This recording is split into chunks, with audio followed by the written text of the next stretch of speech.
Hai guys, selamat datang di Alur Film. Di sini Mimin akan menceritakan film yang berjudul Bola Shankar. Film ini menceritakan tentang seorang preman namun memiliki sifat yang lugu. Dan saat ia bertemu seorang gadis yang menganggapnya sebagai kakak, ia pun bertekad untuk merubah hidupnya. Lalu ia pun bekerja sebagai supir taksi untuk menghidupi adiknya itu. Namun saat adiknya terseret dalam sindikat perdagangan wanita, ia pun berjuang untuk melindunginya dan diam-diam menghabisi para mafia itu. Bagaimanakah perjalanan preman taubat ini untuk melindungi adiknya itu? Nggak pakai lama, yuk kita mulai alur ceritanya.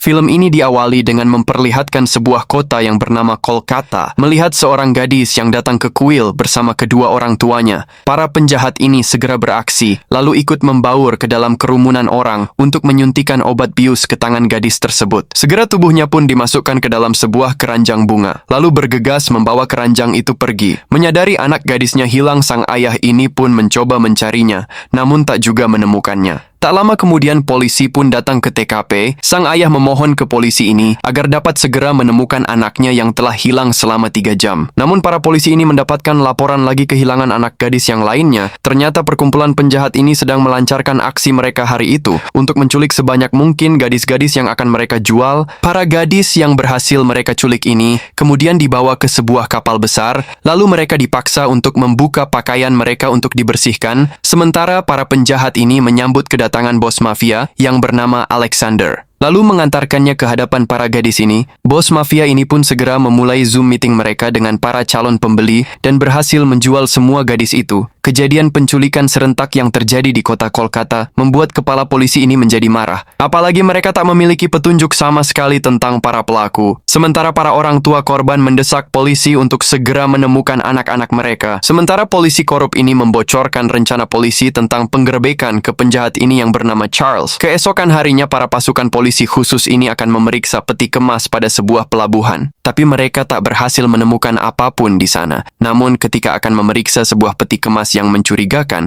tiba-tiba para polisi ini dilumpuhkan oleh para penjahat yang telah bersiap dan berhasil menyandera inspektur polisi yang memimpin penyelidikan ini. Setelah membunuh anggotanya yang lainnya, tiba-tiba sebuah anak panah melesat tepat mengenai di kakinya. Mafia ini pun berkata, jika ini bukan sekedar bisnis namun sebuah kerajaan dan tidak mungkin hancur, karena untuk menghancurkan kita, kau butuh mafia penghancur yang lebih besar. Namun jika orang itu ada, mintalah Dewi untuk mengirimnya, lalu menghabisi polisi khusus ini. Di tempat lain, terlihat seorang pria yang bernama Bola Shankar. Ia pun baru saja mendapatkan pekerjaan menjadi supir taksi, yang lalu menelepon adiknya yang bernama Maha Lakshmi untuk mengabarkan kalau dirinya telah mendapatkan pekerjaan dan tak jauh dari tempatnya berada. Terlihat wanita yang bernama Lasya. Ia pun mengalami masalah dengan mobilnya, sementara dirinya sudah ditunggu di pengadilan karena ia seorang pengacara. Segera Lasya pun memanggil taksi. Shankar pun mendapatkan penumpang pertamanya hari itu, yang meminta segera mengantarkannya ke kantor pengadilan. Setelah sampai di kantor pengadilan, pengacara ini pun segera turun sementara ongkos taksinya belum dibayarkan. Sedangkan pengacara ini tidak sadar kalau dirinya belum membayar ongkos taksinya, lalu segera bertemu dengan kliennya dan meminta mereka untuk tenang saja karena dirinya telah menyiapkan seorang saksi untuk memenangkan kasusnya. Namun setelah melihat saksi tersebut, Lasya pun menjadi tidak yakin kalau mereka akan memenangkan kasus ini, karena saksi ini sedang mabuk berat akibat pengaruh minuman keras. Tiba-tiba Shankar pun datang untuk menagih ongkos. Setelah melihat Shankar, pengacara ini pun seketika mendapatkan sebuah ide, lalu segera membujuk Shankar untuk membantunya menjadi saksi dalam persidangan dan berjanji akan membayar ongkos yang lebih besar. Tentu saja Shankar ini pun menolaknya. Namun pengacara ini membujuknya, jika Shankar tidak mau membantu maka dirinya akan kalah, dan jika kalah maka bapak ini akan bunuh diri, dan istrinya pun ikut bunuh diri, maka nanti anak-anaknya akan jadi yatim piatu. Mendengar itu Shankar pun menjadi tidak tega dan akan membantu keluarga itu. Akhirnya mereka pun masuk ke dalam ruang pengadilan, dan dengan lugu Shankar mengikuti instruksi dari si pengacara ini untuk berakting di hadapan Pak Hakim agar bisa membantu keluarga itu memenangkan kasus mereka, sehingga akhirnya mereka pun berhasil. Saat Pak Hakim akan menandatangani kemenangan kasus itu, tiba-tiba handphone Shankar pun berbunyi, yang kemudian langsung diangkatnya untuk berbicara dengan sang adik, mengetahui jika Shankar ini bukanlah bagian dari keluarga itu. Hakim ini pun tersadar dengan saksi palsu yang dihadirkan oleh pengacara ini, lalu segera men-skorsing izin profesi pengacaranya lalu mengusirnya dari pengadilan. Shankar pun melanjutkan pekerjaannya lalu mendapatkan seorang penumpang. Namun di tengah perjalanan, dirinya menerima panggilan telepon dari sang adik yang meminta abangnya ini untuk menjemputnya di kampus. Setelah meminta izin kepada penumpangnya, Shankar pun pergi untuk menjemput sang adik. Melihat Maha dari kejauhan, penumpang taksi ini pun menjadi tertarik dengan paras cantik yang dimiliki oleh adik dari sopir taksi tersebut. Saat mengantarkan penumpangnya ini, Shankar mengenalkan Maha kepada penumpangnya, yang tentu saja pemuda ini yang bernama Shrikar semakin jatuh hati kepada dirinya. Setelah sampai ke tujuan, Shankar pun menurunkan semua barangnya dan kembali melanjutkan perjalanan. Namun ketika hendak pergi, ternyata tas Shrikar tertinggal di dalam mobil. Lalu sang kakak pun meminta Maha untuk mengembalikan tas tersebut, yang mana hal itu semakin membuat Shrikar jatuh cinta kepadanya. Keesokan harinya, Shrikar terus saja mengikuti Maha. Lalu saat Maha akan berdoa di kuil, Shrikar pun memberanikan diri dengan memperkenalkan nama mereka berdua kepada pendeta di kuil itu. Setelah selesai berdoa, Maha pun bertanya, "Mengapa dirimu selalu membututinya?" Maha pun segera pergi meninggalkan pria ini yang terus saja mencoba untuk merayunya. Namun tiba-tiba Shrikar pun terkejut mengetahui jika ternyata si abang telah memergoki dirinya yang terus membututi adiknya. Shankar pun bertanya apa yang sedang dilakukan Shrikar. Tak ingin si abang salah paham kepadanya. Ia pun menjawab kalau dirinya pulang kembali ke India untuk dinikahkan dengan wanita pilihan orang tuanya. Namun setelah melihat adikmu, hatiku langsung jatuh cinta pada pandangan pertama. Si abang bertanya, "Apakah dirimu sudah memberitahu adikku jika dirimu sangat menyukainya? Lebih baik beritahu langsung kepadanya. Dan apapun keputusan Maha, kau harus bisa menghargainya lalu pergi." Sementara di lain tempat, para komplotan penjahat ini baru tiba dan mulai bergerak menuju ke suatu tempat. Namun gerak-gerik mereka dilihat oleh Shankar, yang setelah menyocokkan wajah mereka dengan selebaran dari kepolisian, Shankar pun kemudian turun untuk membuntuti mereka dan melaporkannya ke komisaris polisi. Sementara para penjahat ini akhirnya tiba pada suatu tempat di mana para rekan-rekan yang sudah menunggu di sana bersama beberapa gadis-gadis yang baru saja berhasil mereka culik hari itu. Untung saja para polisi segera datang untuk melakukan penyergapan dan berhasil melumpuhkan mereka, serta membebaskan semua sandera di sana. Polisi ini menginfokan ke masyarakat kalau mereka telah berhasil meringkus para penjahat sindikat penculik gadis. Dan berterima kasih kepada seorang warga yang menjadi informannya. Mendengar kalau ada seorang informan yang telah membuat misi mereka menjadi gagal, penjahat ini memerintahkan adiknya untuk segera mencari tahu siapakah orang tersebut dan memerintahkannya untuk menemukan informan itu dalam waktu 24 jam. Tak menunggu waktu lama, para penjahat ini telah berhasil menemukan informan itu. Kemudian langsung memerintahkan anak buahnya untuk segera membawa sopir taksi ini ke hadapannya, yang kemudian segera menangkap Shankar dan langsung menodongkan senjata ke arahnya, lalu dibawa dengan sebuah mobil. Setibanya di pelabuhan, penjahat ini berkata, jika seluruh warga kota Kolkata harus menyaksikan kematian informan polisi ini dan melemparnya dari jembatan, lalu Shankar pun dibawa pergi oleh para antek untuk dihabisi. Namun ternyata Shankar pun masih hidup dan masuk ke dalam markas para penjahat ini, dan ini yang terjadi.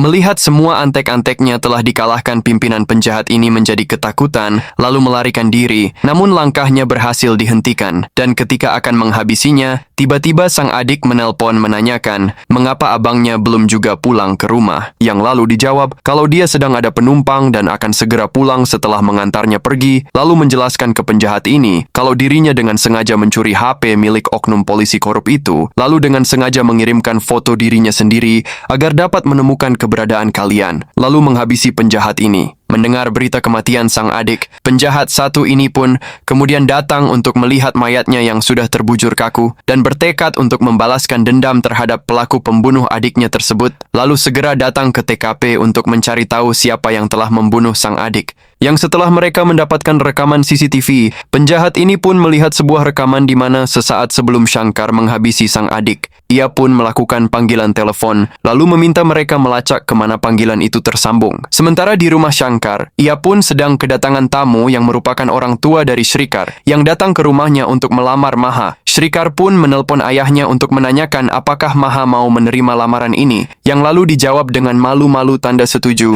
membuat Shrikar berteriak bahagia. Acara pertunangan mereka berdua pun akan segera dimulai, lalu Lasya yang merupakan kakak dari Shrikar pun datang ke tengah acara, lalu memperkenalkan diri ke calon adik iparnya itu, dan berkata kalau dirinya adalah seorang pengacara yang handal, dan apabila nanti membutuhkan seorang pengacara ketika hendak bercerai, ia siap membantu. Mengetahui jika Maha memiliki seorang abang, Lasya pun menjadi penasaran dengan abangnya, dan akan memperkenalkan dirinya juga. Saat Lasya mengetahui jika abang Maha adalah Shinkar, yaitu supir taksi yang membuatnya diskors, ia pun langsung membatalkan acara pertunangan adiknya karena ia pun tak ingin memiliki hubungan dengan Shankar. Namun semua keluarga tak menghiraukan Lasya dan tetap melanjutkan acara pertunangan Shrikar dan Maha. Penjahat ini pun mengerahkan seluruh anak buahnya untuk melacak keberadaan seorang sopir taksi yang telah menghabisi nyawa adiknya dan berhasil meretas handphone milik Shankar yang sedang tersambung dengan sang adik. Dan Maha pun sedang berbelanja dengan Lasya yang sudah janjian bertemu Shankar di suatu tempat. Setelah berhasil melacak keberadaan Shankar, penjahat ini segera memerintahkan seluruh anak buahnya untuk melakukan pengejaran terhadap Shankar. Namun operator ini menjadi terheran mengetahui kalau titik sinyal Shankar sedang berjalan mendekat ke arah mereka. Bahkan sedang menaiki elevator gedung di sana,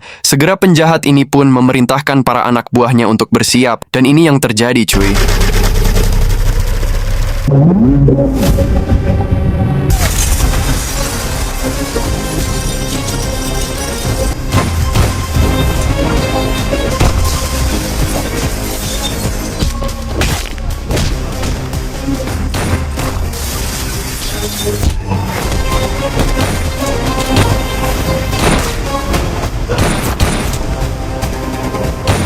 Melihat banyak anak buahnya yang dengan mudah dikalahkan oleh supir taksi ini, penjahat ini pun mulai ketakutan dan berniat untuk melarikan diri. Namun Shankar pun segera mengambil sebuah pedang samurai, dan ini yang terjadi.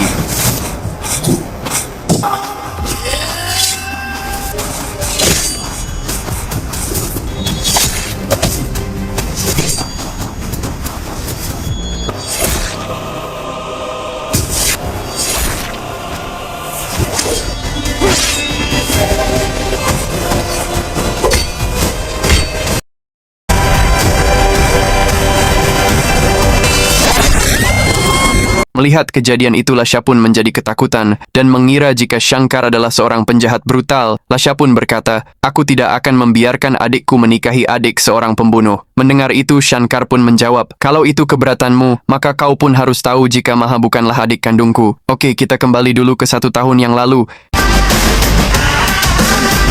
Di mana saat Shankar berjalan pulang dalam keadaan mabuk, tiba-tiba ada pengendara motor yang menghampiri dirinya, lalu menusuk tubuhnya dengan menggunakan pisau. Penyerang itu pun mengatakan jika ini adalah balasan atas perbuatan Shankar. Tak lama kemudian Maha pun datang melintas, dan melihat Shankar yang tergeletak di tengah jalan. Segera Maha pun turun dari sepeda motornya untuk menolong. Maha pun diperingatkan oleh orang lain yang melintas, lalu mengatakan kalau pria itu adalah seorang preman terkenal. Namun Maha pun tak tega meninggalkan Shankar yang sekarat, lalu segera membawanya ke rumah sakit, dan sesampainya di rumah sakit, Maha pun meminta pihak rumah sakit untuk segera menolong Shankar. Namun mengetahui kalau Shankar terluka akibat tusukan senjata tajam, perawat ini pun mengatakan kalau pasien ini adalah urusan pihak kepolisian dan akan segera melaporkannya kepada mereka. Perawat ini pun bertanya, "Siapakah dirimu bagi pria ini?" Yang dengan terpaksa Maha pun menjawab kalau pria ini adalah abang kandungnya sendiri. Yang akhirnya suster kepala ini meminta para perawatnya untuk segera membawa Shankar masuk untuk diselamatkan. Suster ini pun mengatakan kalau abangnya telah kehilangan banyak darah, dan segera Maha pun berkata kalau dirinya memiliki jenis darah yang sama dan tanpa berlama lagi segera mendonorkan darahnya. Setelah memastikan kalau Shankar baik-baik saja, Maha pun akhirnya pergi setelah berhasil menyelamatkan nyawanya. 2 bulan berlalu saat Maha akan pergi kuliah, tiba-tiba ada iring-iringan kendaraan yang mendatangi kediamannya. yang ternyata itu adalah seorang pengusaha properti yang datang bersama para antek-antek suruhannya, yang lalu menghampiri ayah Maha dan mengancam agar sang ayah untuk segera melepaskan rumah miliknya, agar dirinya bisa memulai membangun gedung mall di daerah ini. Namun karena masih saja menolak menjual, para antek-antek ini mulai membuat keonaran di rumah mereka, lalu kembali mengancam jika dalam waktu seminggu mereka tidak melepaskan rumah ini, maka mereka akan terus kembali. Maha pun meminta sang ayah untuk melaporkan hal ini ke polisi. Namun sepupunya berkata, kalau preman harus dilawan oleh preman juga, lalu mereka pun segera mendatangi sebuah tempat untuk bertemu dengan seorang preman yang terkenal untuk meminta bantuannya. Ternyata preman itu adalah Shankar, pria yang pernah diselamatkan oleh dirinya tempo hari. Namun ternyata Shankar tidak mengingat semua kejadian tersebut dan malahan meminta bayaran atas perlindungan yang harus diberikannya kepada mereka. Setelah menerima bayaran, mereka pun mendatangi kediaman Maha untuk memberikan perlindungan kepada rumahnya. Ayah Maha pun menerima para preman ini dengan baik, dan tak lama kemudian, antek-antek suruhan pengembang itu pun kembali datang untuk memberikan teror kepada ayah. Tanpa rasa takut sedikit pun, Shankar pun segera keluar untuk menghadapi mereka, lalu meminta pistol dari anak buahnya dan segera menembak mobil para antek pengembang itu, lalu mengancam mereka semua untuk tak usah kembali lagi kemari, atau mereka akan berurusan langsung dengan dirinya. Mendengar ancaman Shankar, para antek ini pun ketakutan, lalu segera melaporkan ke bos pengembang ini. Mendengar hal itu, pengembang ini pun menelepon Shankar, lalu berkata, jika ia menginginkan rumah itu, mengetahui jika Shankar hanya mendapatkan jutaan dari keluarga Maha, bos pengembang ini menawarkan uang ratusan juta, asalkan dirinya mau membantu untuk mendapatkan rumah tersebut. Mendengar tawaran yang lebih tinggi, Shankar pun menjadi terlena, lalu masuk menemui ayah Maha untuk mencari cara agar bisa mendapatkan surat rumah itu. Shankar pun mengembalikan uang yang telah dibayarkan oleh Maha untuk jasa perlindungan dari mereka. Kemudian menanyakan apakah surat rumah ini tersimpan dengan aman, dengan tanpa curiga. Sedikit pun si ayah membuka brankas untuk menunjukkan surat-surat rumah itu masih tersimpan dengan baik. Melihat kesempatan itu, anak buah Shankar segera beraksi dengan berpura-pura akan membantu menyimpan surat rumah, lalu menyerahkan surat rumah itu ke bos pengembang dan menukarnya dengan uang ratusan juta secara kontan. Mendengar kalau rumah itu ternyata bernilai miliaran, Shankar pun menjadi kesal, lalu kembali menelepon bos pengembang untuk meminta bayaran lebih. Bos pengembang ini pun setuju, asalkan Shankar bisa mengusir pemilik rumah itu untuk keluar dari sana. Tak lama kemudian, Shankar pun mulai mengancam ayah Maha dan juga keluarganya yang lain untuk segera pergi dari rumah ini dalam waktu 10 hari. Lalu mulai menduduki rumah tersebut bersama para anak buahnya. Sementara Maha pun merasa menyesal karena telah membawa mereka masuk ke rumah ini. Namun sang ayah berkata, kalau semua ini takdir Tuhan dan mungkin hal ini adalah jalan yang lebih baik. Keesokan paginya, Shankar pun menanyakan anak buahnya mengapa dirinya mematung seperti itu, yang ternyata anak buahnya itu sedang dilukis oleh Maha, yang tentu saja membuat Shankar kesal lalu menendangnya. Sedangkan sepupu Maha pun berpura-pura mendekati Shankar untuk mengambil kunci dokumen dengan mencoba menggodanya.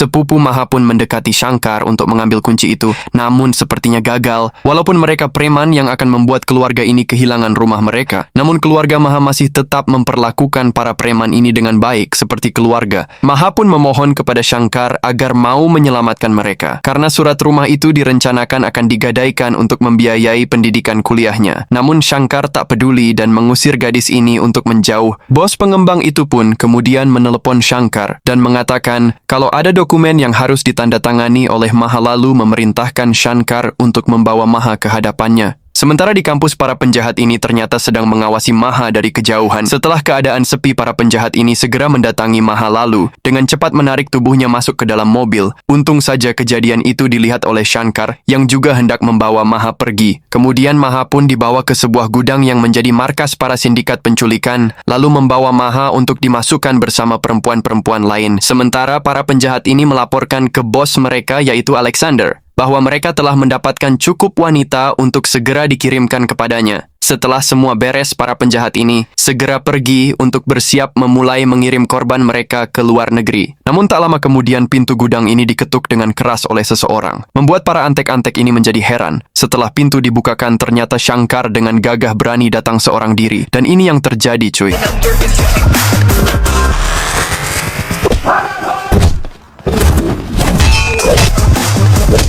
In the city,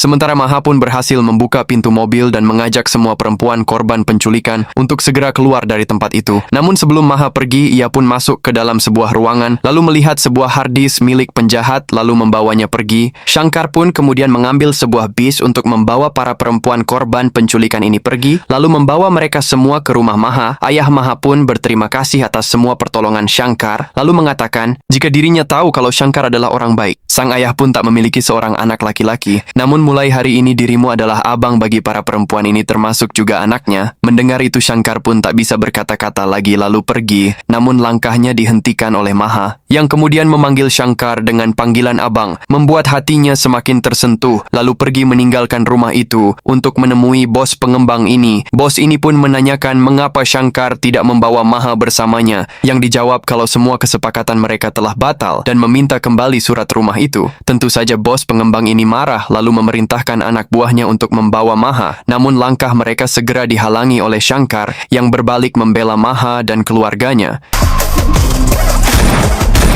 Lalu berkata, jangan ganggu rumah itu, mereka bersamaku sekarang. Sedangkan di tempat lain, para komplotan penjahat ini kembali ke markas mereka dan menjadi geram mengetahui kalau semua anak buah telah gagal menjaga para gadis-gadis. Lalu menjadi semakin marah mengetahui kalau harddisk yang berisi tentang data kejahatan mereka selama ini telah dicuri oleh seseorang. Sementara di rumah Maha, para penjahat ini mulai masuk ke dalam rumah untuk mencari harddisk itu, dan Maha pun mengetahui kedatangan mereka, lalu segera mengamankan barang bukti tersebut. Sang ibu menyalakan lilin untuk memeriksa keadaan rumah, dan sang ibu pun menjadi terkejut mengetahui jika banyak orang asing yang telah masuk ke dalam rumahnya, yang lalu segera menembak dirinya. Sang ayah pun akan ditembak, namun berhasil diselamatkan oleh Maha. Sang ayah dan Maha pun segera pergi dari sana, namun perlarian mereka ketahuan lalu akan segera menembak Maha. Namun sang ayah mengorbankan dirinya sendiri untuk melindungi sang anak yang lalu tewas. Maha pun hanya bisa menahan tangis atas kehilangan orang tuanya. Maha pun mencoba untuk kabur dari tempat itu, namun penjahat ini berhasil menghadang dirinya dan langsung menusukkan senjata mereka ke perut Maha. Bahkan kepalanya dihantam dengan keras oleh bos penjahat ini dan membuat tubuhnya terduduk lemas tak berdaya. Tak lama kemudian Shankar pun kembali ke rumah Maha dan menjadi terkejut melihat Maha yang sekarat akibat luka tusuk yang diterimanya, lalu segera membawanya ke rumah sakit. Perawat ini pun menanyakan siapa nama pasien ini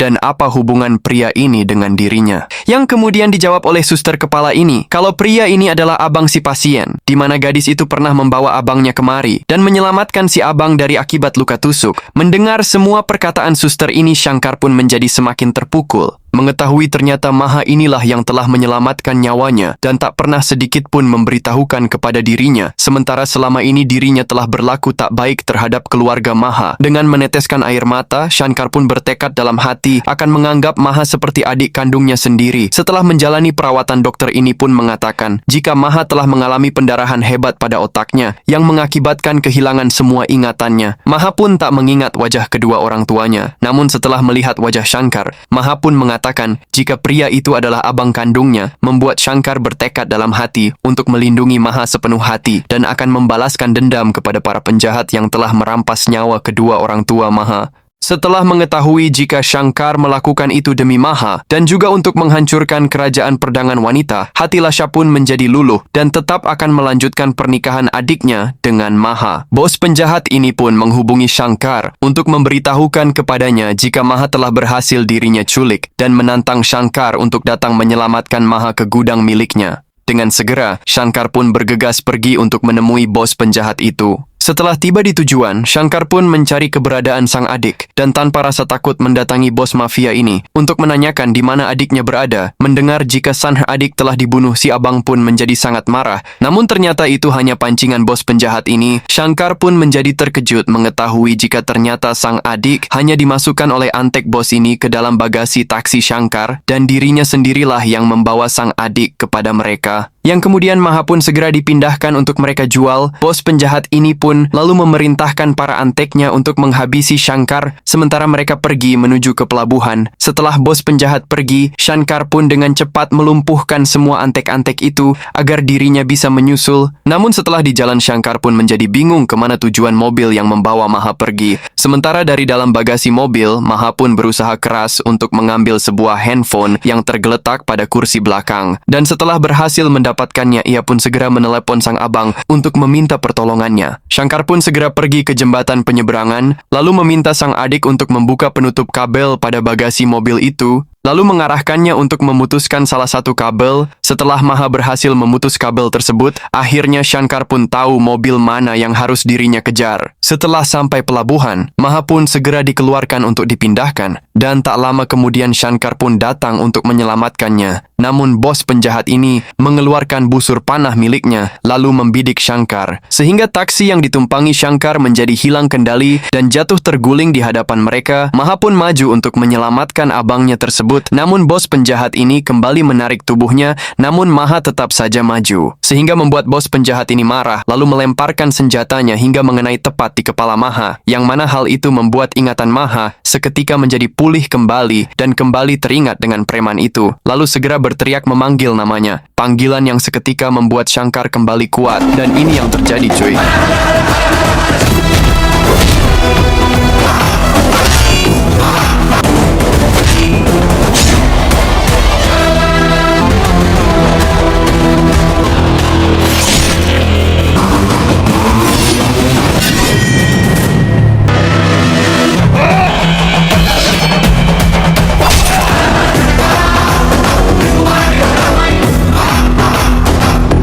Akhirnya Shankar pun menghabisi bos penjahat ini dan film pun berakhir. Nah guys, begitulah alur film dari Mimin, dan terima kasih yang sudah menonton hingga selesai. Sampai berjumpa lagi di alur film yang lain. Bye-bye.